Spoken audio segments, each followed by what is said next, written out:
ఒక్కసారి కొమ్మూరి గోల్డ్ కి కాల్ చేయండి. తాకట్లో ఉన్న మీ బంగారాన్ని విడిపించి మార్కెట్ ప్రైస్ కి వాళ్ళు కొనుక్కుని మిగతా డబ్బులు మీకు ఇచ్చేస్తారు. నిన్నటి రోజున భారత్ పాక్ యుద్ధ విరమణ తర్వాత తొలిసారిగా భారత ప్రధాని నరేంద్ర మోడీ గారు జాతిని ఉద్దేశించి మాట్లాడారు.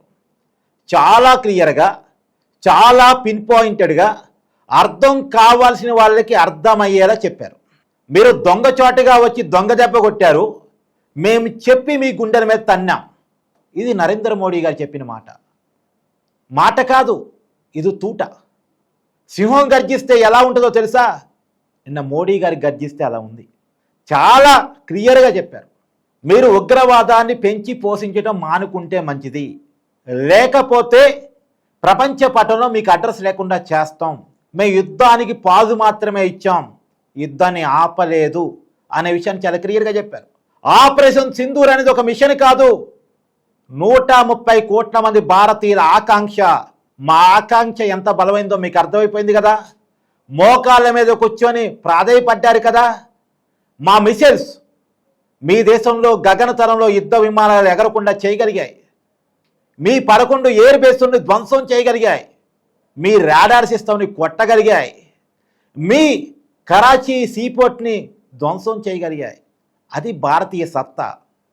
నేను మా త్రివిధ దళాలకి, మా ప్రజలకి హ్యాట్సప్ చెప్తున్నాను అనేటువంటి విషయాన్ని చాలా క్లియర్గా నరేంద్ర మోడీ గారు చెప్పారు. నిజం కూడా కదా. చాలామంది మాట్లాడుతూ వచ్చారు. పాకిస్తాన్ ప్రైమ్ మినిస్టర్ మాట్లాడాడు, అమెరికా అధ్యక్షుడు ట్రంప్ మాట్లాడాడు, భారత ప్రధాని నరేంద్ర మోడీ గారు ఎందుకు మాట్లాడలేదు, అధికారులు మాత్రం ఎందుకు మాట్లాడుతున్నారు అని చెప్పి చాలామంది మాట్లాడారు. అందుకే సింహం రావటం లేట్ కావచ్చు, కానీ గర్జిస్తే ఎలా ఉంటుందో నిన్న నరేంద్ర మోడీ గారు చాలా క్లియర్గా చెప్పారు. అదే పాకిస్తాన్ ప్రధానమంత్రి షరీఫ్ మాట్లాడిన దానికి, మన ప్రధాని నరేంద్ర మోడీ గారు మాట్లాడిన దానికి మీరు చూడండి. ఆ 2 వీడియోలు పొంతన పెట్టుకొని చూడండి ఒకసారి. పాకిస్తాన్ ప్రైమ్ మినిస్టర్ వీడియోలో 17 ఎడిటింగ్స్ ఉన్నాయి. ఎందుకు? భయంగా వణుకుతూ మాట్లాడుతున్నాడు. పైకి మాత్రం మేకపోతు గాంభీర్యాన్ని ప్రదర్శిస్తూ ఉన్నాడు. కానీ చాలా స్పష్టంగా, చాలా ధైర్యంగా, చాలా సూటిగా మన ప్రధానమంత్రి గారు మాట్లాడిన తీరు కానీ, ఇచ్చిన వార్నింగ్ కానీ ఒక్కసారి గమనించండి. ప్రపంచానికి అలా బాలసత్తా ఏంటో తెలియజెప్పినటువంటి వ్యక్తి ఆయన. ఇవాళ తెలియజెప్పడానికి కారణమైనటువంటి ఆర్మీకి ఆయన అభినందన చెప్పారు, సెల్యూట్ చెప్పారు. ఇవాళ మన సొంత మిసైల్స్ ద్వారా మన S-400 పాకిస్తాన్ యుద్ధ విమానాలని గగనతలంలోనే ధ్వంసం చేయగలిగింది. భారత బోర్డర్ దాకా రాలే వాళ్ళ ఎయిర్ బేస్ సిస్టమ్ ధ్వంసం చేయగలిగింది. తర్వాత మన INS విక్రాంత్ వాళ్ళ కరాచీ సీపోర్ట్ని ధ్వంసం చేయగలిగింది వాళ్ళ దేశంలోకి వెళ్ళి. మన బ్రహ్మోస్ పేరింటేనే పాకిస్తాన్ గజ వణికిపోతూ ఉంది. బ్రహ్మపుత్ర రివర్ మాస్కో 2001లో రష్యా సహకారంతో తయారు మొదలుపెట్టినటువంటి ఆయుధం బ్రహ్మోస్. ఈ పేరు ఇప్పుడు పాకిస్తాన్ని భయపెడతా ఉంది.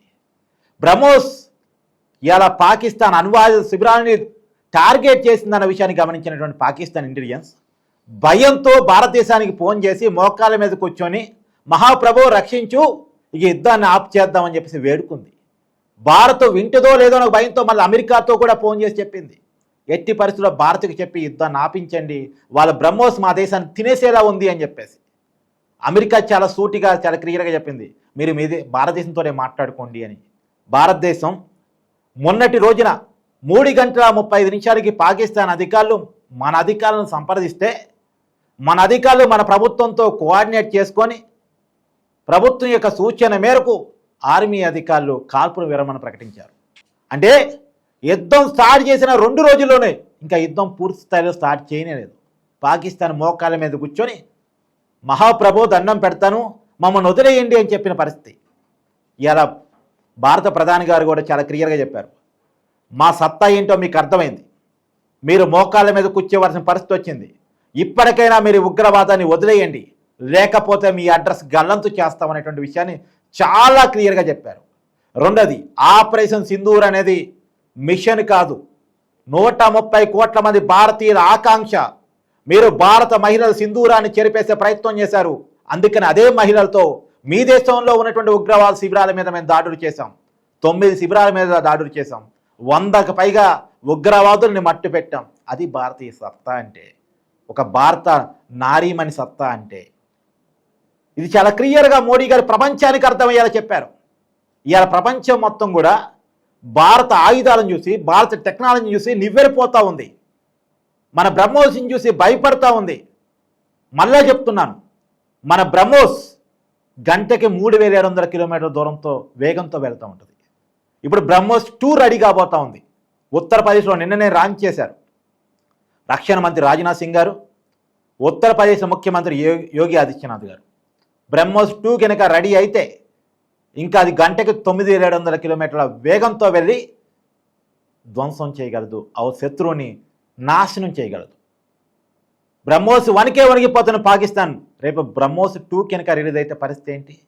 బ్రహ్మోస్ 1 4 రకాలుగా, 1 ఆకాశంలో, 2 భూమి మీద, 3 సముద్రంలో, 4 సముద్రపు అంతర్భాగంలో కూడా వెళ్ళి అవతల శత్రువుని ధ్వంసం చేసి రాగలేటువంటి కెపాసిటీ, నిప్పులు చిరుముకుంటూ వెళ్ళేటువంటి కెపాసిటీ వాళ్ళ రాడార్ సిస్టమ్గా దొరకదు.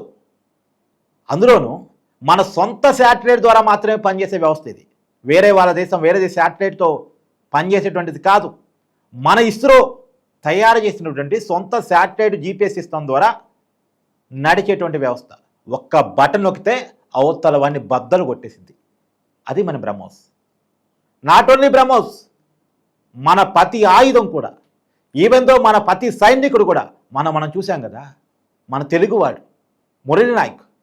మురళీ నాయకుడిని పాకిస్తానీ సైనికులు చంపదలుచుకుంటే 14 మంది పాకిస్తాన్ సైనికులు చంపాగ్గాని అతను చావలేదు. అంటే మన సైనికుని ఒక్కరిని ముట్టుకోవాలంటే పాకిస్తాన్ వాళ్ళు 14 మంది అతం కావాలి.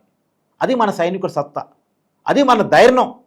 అది చాలా క్లియర్గా ప్రపంచానికి మన త్రివిధారాలు చూపించాయి, మన మోడీ గారు చూపించారు. కాబట్టి పాకిస్తాన్ మారగలిగితే మంచిది, లేకపోతే ప్రపంచ పట్టణంలో అడ్రస్ లేకుండా పోయేటువంటి పరిస్థితి వస్తుంది అన్న విషయాన్ని చాలా క్లియర్గా మోడీ గారు చెప్పారు. ఇవాళ పాకిస్తాన్ మాత్రమే కాదు, ప్రపంచం మొత్తం భారత గొప్పతనాన్ని కీర్తిస్తూ ఉంది, భారత త్రివిధ దళాల గొప్పతనాన్ని కీర్తిస్తూ ఉంది.